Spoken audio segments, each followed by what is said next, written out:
Yo, what is going on, everyone? Thank you for checking out the channel today. Today we are going to be going over post-rotation Arctina. For those of you that don't know, this was a pretty popular pairing in the previous format.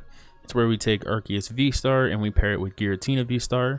We use the Arc to use its Trinity Nova attack, which will let us accelerate 3 energies into play. And therefore we will be putting the energies on the Giratina VSTAR, so that way we can use its powerful Lost Impact attack. So yeah, this is the list we're going to be using. As I mentioned, we are going to be using the Arc V-Star as like the main attacker. It does have that Trinity Nova, 200 damage, attach 3 basic energies to your V Pokemon any way you like. And then it has that incredible V-Star power Starbirth, so let you search your deck for any 2 cards. And then we do have the Tina V-Star, 280 for 3. And we just put 2 energies in the Lost Zone as a cost to use this. Notably, we can put 1 double turbo into the Lost Zone to fulfill this condition, which is why this pairing is so good. Giratina V-Star does have the Star Requiem attack, but we're almost never going to be able to use it. It is an instant KO attack, but the only way we would be able to get 10 in the Lost Zone to be able to use Star Requiem is if we used the Tina V's Abyss Seeking 5 times, which we are more than likely not going to do. So the V-Star power that we are going to be dedicated to is Starbirth. Now, as some supporting Pokemon, we do have the Bibarel engine. We know we have the standard 2/2 Bibarel with Industrious Incisors. Once during your turn, draw until you have 5 in your hand. We are playing a heavy disruption build with our supporters, so having the Bibarel on our side means that we will not be as hurt by the disruption that we're going to be using. And then we are choosing to play the 1 Reassuring Dam Bibarel. This is mainly in here as a counter to Great Tusk. It's one of those things where, since we're already playing the other Bibarels, the cost of inclusion for this is relatively low, and it turns a, iffy matchup into one that, one that we probably will just auto win if we get the Bibarel out. And then as the standard last inclusion for the Bibarel engine, we do have the Nest Dash Squovit, which will let us shuffle our hand, put it on the bottom of the deck, and draw 1 card. This pairs perfectly with Industrious Incisors, because it gives us a nice small hand, so that way we can use Industrious Incisors to its fullest potential to see the most amount of cards from turn to turn. And then the last Pokemon we are playing is the brand new Iron Leaves EX. This is in here because we are already playing Grass Energies, and so with the Arceus V-Star, we will have those energies spread out, and this gives us a way to get a big one-shot on Charizard. Because without Star Requiem, we don't just have, that immediate KO. And so this gives us an answer to do that. This is also really good into something like Control, because it means that if they try to stall us, we do have, a pretty efficient attacker that can move itself into the active, so we can't get stalled out. As for the supporters, we are playing Heavy Disruption with 4 Iono and 3 Judge. This synergizes really well with the Bibarel, and it helps, us kind of establish what we need to in the early game. I'm playing 3 Boss's Orders. We're not playing Prime Catcher, so we just want hard gusting effects. We are playing 1 Gardenia's Vigor. Since we are playing so many grass energies, this is like a failsafe if we do miss a turn 1 energy attachment. You could choose to either play this or the Relicanth. Right now, we're going to play with the Gardenia's Vigor, just because it does synergize well with the Iron Leaves and the Tina. But I do think the Relicanth is also a pretty notable inclusion if you are trying to cover your bases about not getting that turn 1 energy attachment. And then we are playing 1 Sharon's Care and 1 Turo Scenario. These are ways to just kind of take advantage of the massive HP that our Pokemon have. We can use the Arceus V-Star to accelerate energies, and then once it gets hit into, we can go ahead and pick it up with the Sharon's Care, put all those energies back in the deck, and then there's actually like a really cute play that you can do where, like, if the V-Star has basic energies on it, you can Sharon's Care, go into a different arc, and then nest stash all of the basic energies back to the bottom of the deck, so that way you can re-accelerate them with Trinity Nova. And then the Turo scenario is basically Sharon's Care, but it works on all of our Pokemon, so it's another out to stall. And then, as mentioned earlier, we are not playing Prime Catcher as the A-Spec, but we are choosing to play Maximum Belt. Maximum Belt is in here because it does fix a lot of numbers that this deck had problems with. It does let the Tina V-Star hit 330, which is enough to one-shot Charizard, and it does let Arc V-Star hit 230 if it has a double turbo, and 250 if it does not. Those are important because the 230 number will hit things like Roaring Moon, Iron Hands, and Chien Pao, whereas that 250 can hit something like Raging Bolt, Gouging Fire, and stuff like that. And then as far as consistency cards go, we do have the 4 Nest Ball, 4 Ultra Ball. No Poffins because they would only be able to grab the Bidoof and the Squovets. And we really don't need a ton of searching outs because all we really want to do is like find one arc turn 1, and then we'll slowly start finding everything else past that. Now we do have 2 switches in here as ways to help get off the turn 2 Trinity Nova, and again as ways to help us not get stalled out. We do have 1 Super Rod for recovery because we are heavily reliant on our basic energies. And speaking of the energies, we are choosing to play 4 Double Turbo, pretty mandatory for an Arc deck, but it pairs so well with Tina's Lost Impact that it makes even more sense to play 4. We are choosing to play 3 Jet Energy, and this is also really cute. Like if you go turn 1 and you actually hard draw a Double Turbo, you can Starbirth for a Jet Energy, which will let the Arc throw itself into the active, making it easier to use that Trinity Nova. And then we're playing 6 basic grass and 3 basic psychic. The psychics are only in here for the Giratina, and because we are playing the Iron Leaves, we do want more grass than psychic. So yeah guys, that is the list we are going to be running with today. I do think Arctina has a lot of power behind it, and I think it's kind of being slept on right now. I could easily see it, you know, getting a big top 8 finish sometime soon, or even maybe a potential win. And I would not be surprised to see it do so well. But yeah guys, remember, if you do enjoy this kind of content, hit the subscribe button, hit the like button, and then go ahead and leave me a comment down below what your favorite variant of Arceus VSTAR is or was. Mine probably would have had to have been Arc Inteleon from like 2 or 3 formats ago. There was just so much natural consistency in that build because you had Starbirth, you had Shady Dealings, you basically got to do whatever you wanted from turn to turn, and I really liked having that much control. Okay, so that being said, I will go ahead and throw you over to the gameplay. Alrighty guys, it does look like we got our opponent for today. Opponent's very highly rated. They're 1700. I think that's the highest I've ever faced before. So hopefully this will be a really good game. You know, as you saw in the deck profile, we are queuing up with Arc Giratina. So do have quite the powerhouse duo on our side, so hopefully it'll be enough to carry us to victory.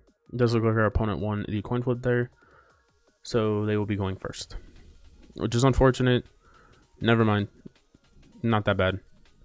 I was gonna say it's unfortunate because usually you want to go first as the Arc deck, get the attachment so that way you can get the turn 2 Trinity charge, but we did open up Arc V with double turbo and Nest Ball, so we got like the perfect going second hand. Our opponent opened up the Dunsparce, so I'm assuming they're probably playing the Roaring Moon, the Dunsparce deck. So this should be interesting.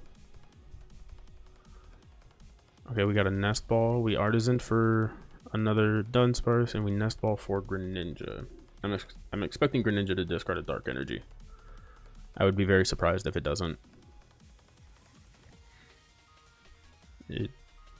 Are they just gonna pass? Taking a lot of time to think here, so it makes me think that their hand is not the strongest. Yeah, cool. Okay. So that really makes me not want to Iono them.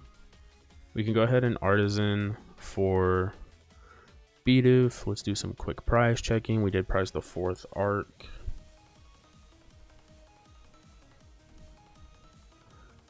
We have all of the Bibarels. We prize the Tina VSTAR. We have the leaves. I saw the Squovet. Sharon, Gardenia. We prize the boss.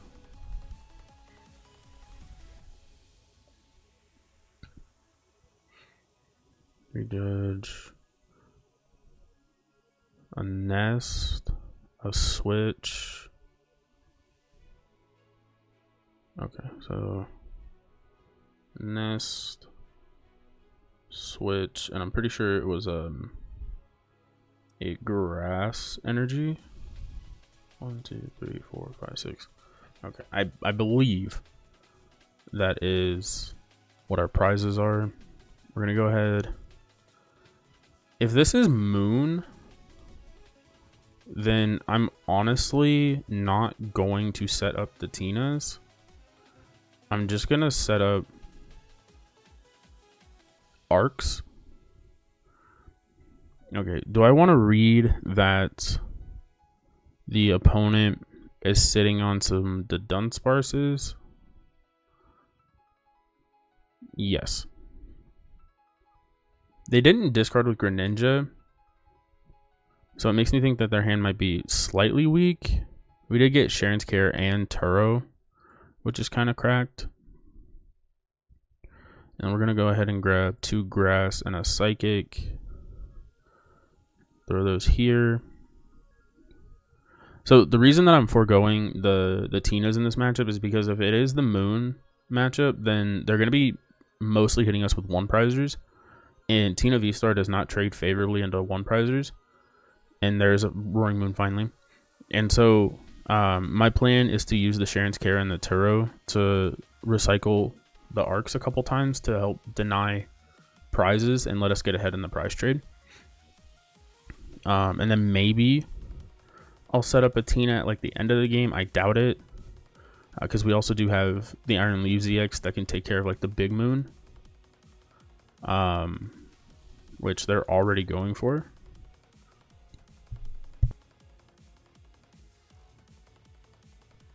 Excuse me. I mean, it would be crazy if they were able to power up the big moon. They would need Attach, Sada, Dark Patch. So if they power up the big moon and get a knockout, the cool thing is we have the immediate response KO with the Iron Leaves. And like we could even, move 2 off of the arc, attach from hand, leave 1 on the arc, so that way if we hit like a double turbo, we can attack with it still. Okay, so that Iono was very good for our opponent. It was risky using the Iono, especially since like we literally played none of the cards from it, but I really didn't like just sitting on 3 Ionos, because like it meant that I had to use Iono next turn, whereas like by using the Iono, then it gives myself more options, and like I had no way of getting to a V-Star. So it just felt like while it could have helped my opponent, it felt like it did more for me in the long run. So that's why I went ahead and decided to use one of the Ionos that I had. Alright, so our opponent's got 1, 2, 3, 4, 5 ancient cards. Oh, did they get it? Wow, they got it. That's cool. I mean, we have the return KO, and they had used all of their energies, so that means this one isn't powered up, and it's not even doing like nearly enough to KO a Leaves. Yeah, the booster capsules, not really.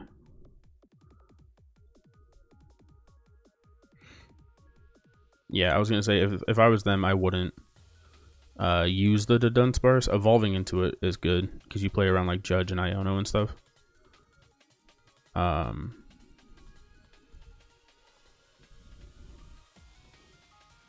Man, these supporters are not good. Does Gardenia only work on the bench? It does. Okay, so I'm going to use Iron Leaves. We're going to put all 3 up here. And then we're going to use Gardenia's Vigor and not draw anything. My lord. And yeah, we're just going to take the knockout. Not seeing an Ultra Ball is crazy. Like, one Ultra Ball just gets me Arc, which gets me Bibarels. We got 1, 2, 3, 4, 5, 6, 7, 8. So right now this is hitting for 150. They're probably gonna have to resolve a Sada so they get 160. So then they would need 6 more outside of just that Sada. I want to go out on a limb and say that we're not going to get KO'd this turn. Wow, they bench. If they don't KO this, we're going straight for this moon with the boss. They're getting rid of a Sada, so they have to have another Sada in their hand. So they probably have the KO here, which is unfortunate. I can't believe they were able to stream 2 Moon EXs. But sometimes the opponents just have it like that.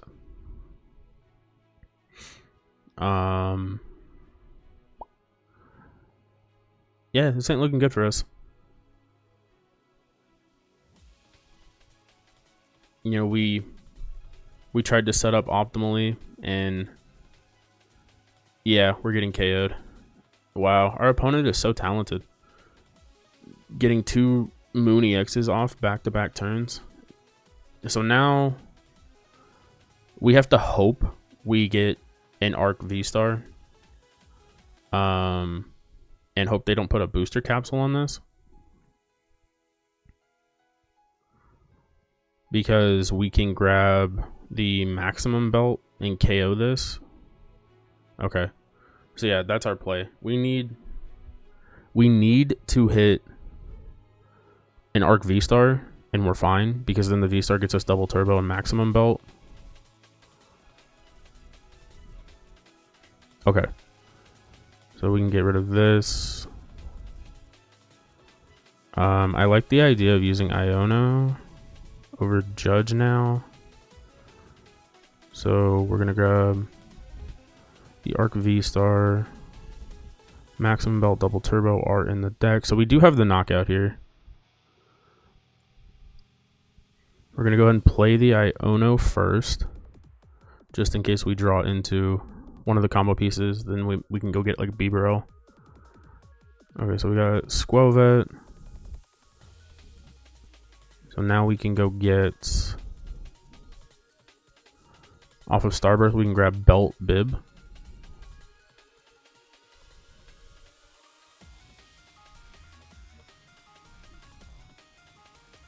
So we got Bib, Turbo, Belt. I'm going to Super Rod the 3 energies back in. I'm gonna put the leaves back in as well. I'll go Nestash, Druid Jet, that's fine. We go Incisors. I could Ultra Ball for the other Bibarel, but I might want to save that Ultra Ball for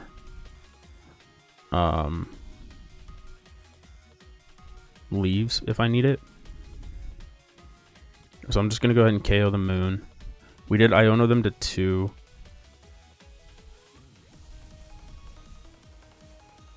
So 1, 2, 3. Alrighty, and now the opponent's on 2 cards. They do have triple Dunsparce, which means that they can easily get a Dunsparce chain going. 1, 2, 3, 4, 5, 6, 7, 10, 12. So they're hitting 190. They did get a Dunsparce, which I'm not surprised about, because we Iono'd them. So they did have the Dunsparces in the deck that they were likely to draw into. So they do only have 1 Sada left.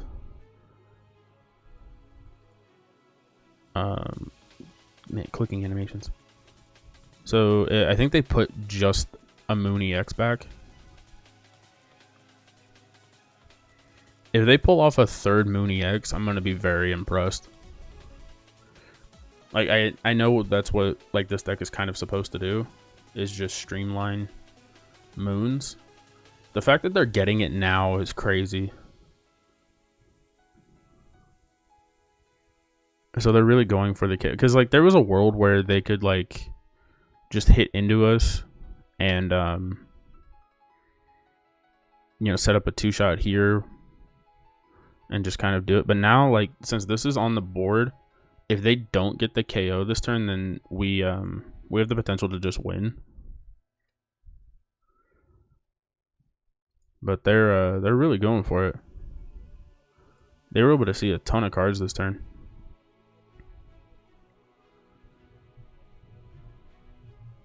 But see, that's kind of the inherent issue with the Dunsparce draw engine. Is, yeah, they draw you more cards, but the more subsequent the Dunsparces that you resolve, the less likely you are to hit the card you're looking for, because you have now shuffled in the Dunsparce and the Dunsparce. So, you know, it's kind of a give and take. That's why it's really nice if you can pair the Dunsparce ability with basic search, so you can get the Dunsparces out of the deck. That's why Artisan is such a good card for the Dunsparce engine. Ancient Booster, Iono. Okay, that's fine. We were gonna be able to see a lot of cards.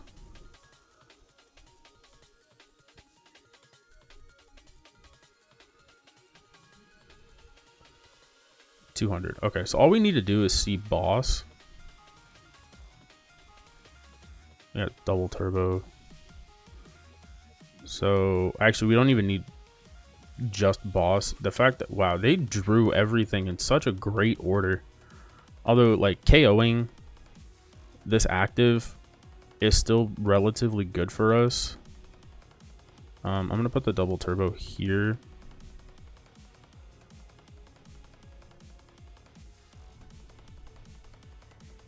Jet energy does nothing. So we got Arc VSTAR, another bib.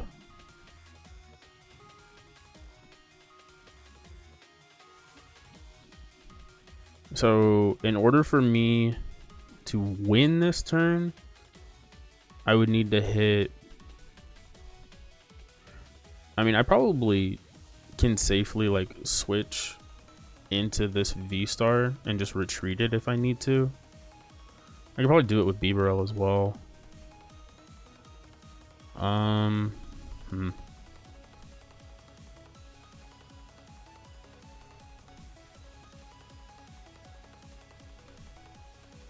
gonna do it with the Arc because I'm more likely to Turo pick up Arc. Okay, we hit boss, which would have been game, but it is not, unfortunately. So we're going to retreat. And we are going to Trinity Nova. Because now our opponent like needs to find a lot of cards.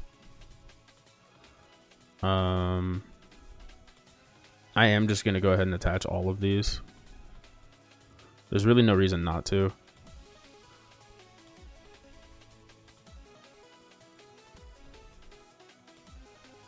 So the opponent here needs to find the last Sada, an energy, and a dark patch, or the last Sada and both of their dark patches off of a 2-card hand.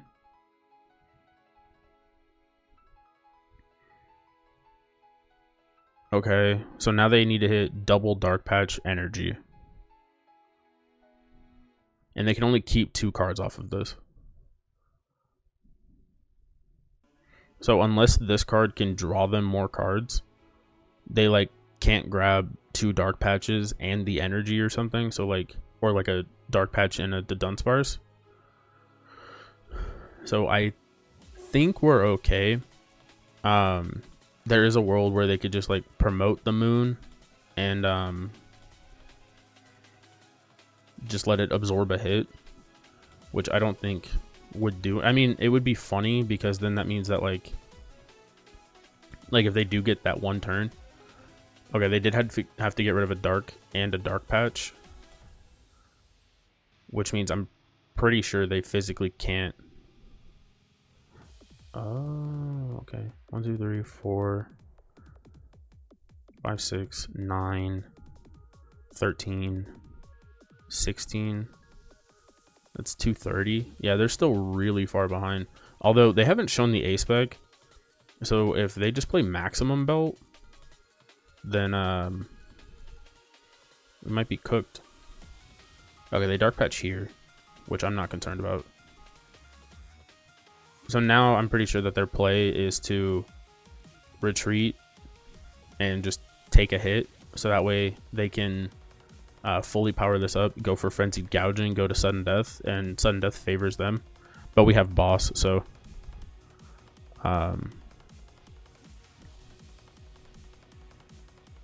so yeah, that was looking kind of sketchy there in like the beginning / mid game, but you know, our opponent kind of high rolled, but we were able to keep that tempo up, and then, you know, we got the disruption in the late game combined with the big HP, and that's kind of like the downside of going for that strategy for them, is the fact that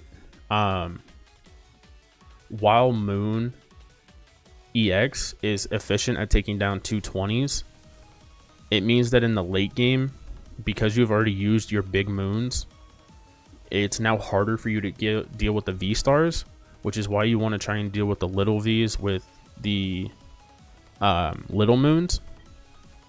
So, you know, as you can clearly see, our opponent did really run out of steam there, but they were still very much in it. You know, they just needed a couple more cards and they would have had it.